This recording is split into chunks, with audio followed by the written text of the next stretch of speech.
അപ്പൊ അതിന് ആ ഡിസിഷൻ എടുക്കുന്ന ഒരു മൊമെന്റ് ആയിരുന്നു ഇതിൽ ഏറ്റവും വലിയ, എന്റെ ജീവിതത്തിൽ ഏറ്റവും വലിയ ഒരു അഭിനയ ജീവിതത്തിൽ ഒരു വഴിത്തിരിവ് എന്ന് പറയുന്നത്. അങ്ങനെ ആ സിനിമയെ കുറിച്ച് അന്നേ കൃത്യമായിട്ട് മനസ്സിലാക്കാൻ പറ്റിയ കുറച്ച് ആളുകൾ അന്ന് നമ്മുടെ കൂടെ ഉണ്ടായിരുന്നതുകൊണ്ട് കൃത്യമായിട്ട് അത് സംഭവിച്ചു. പിന്നീട് ജസ്റ്റിൻ മാത്യു, മിന്നൽ മുരളിയുടെ തന്നെ കോ-റൈറ്റർ ജസ്റ്റിൻ ഈ സിനിമയുടെ ഭാഗമായി. അപ്പൊ ജസ്റ്റിനും കൂടെ ഇതിന്റെ ഒരു എഴുത്ത് ആ സൈഡിൽ കൂടെ പോയി. പിന്നെ അപ്പൊ നിർമ്മിക്കാനായിട്ട് ഇതിന്റെ അകത്തോട്ട് മുന്നോട്ട് വന്നത് അജിത് വിനായക ഫിലിംസ് ആണ്.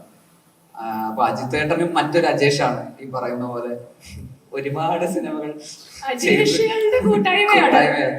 അപ്പൊ അദ്ദേഹവും മുമ്പ് സിനിമകളൊക്കെ പ്രൊഡ്യൂസ് ചെയ്തിട്ടും ഇങ്ങനെ ചിലതൊന്നും അങ്ങനെ വിജയിക്കാതെയൊക്കെ പോയ സാഹചര്യത്തിൽ ഒരു മെയിൻ സ്ട്രീം ഒരുവിധപ്പെട്ട ഒരു പ്രൊഡ്യൂസറൊക്കെ ഇനി പ്രൊഡ്യൂസ് ചെയ്യുന്നില്ല എന്നൊരു തീരുമാനം എടുക്കുന്ന സാഹചര്യം ഉണ്ടായിട്ട് പോലും ഒരെണ്ണം ഹിറ്റ് അടിച്ചിട്ടേ ഉള്ളൂ എന്നുള്ളൊരു അജിത്താണ് അജിത്ത് എന്ന് പറഞ്ഞ് മുന്നോട്ട് അവസാനം വരെ നിന്ന് പോരാടിയ ഒരു പ്രൊഡക്ഷൻ ഹൗസാണ്. അപ്പൊ ആ ക്രെഡിറ്റ് തീർച്ചയായിട്ടും, അതായത് അത്രയും പരാജയങ്ങൾ നേരിട്ടിട്ടും അവസാനം വരെ ഇത് നേടിയെടുത്തത് അവരുടെ കൂടെ ഭയങ്കരമായിട്ടുള്ളൊരു കഴിവ് തന്നെയാണ്. അപ്പോൾ അങ്ങനെ ഒരുപാട് അജേഷുമാര് ഒരുമിച്ച് ചേർന്ന് സിനിമയ്ക്ക് അകത്തും പുറത്തും ഒക്കെ അജേഷുമാര് ഉള്ള ഒരു സിനിമ കൂടിയാണ്.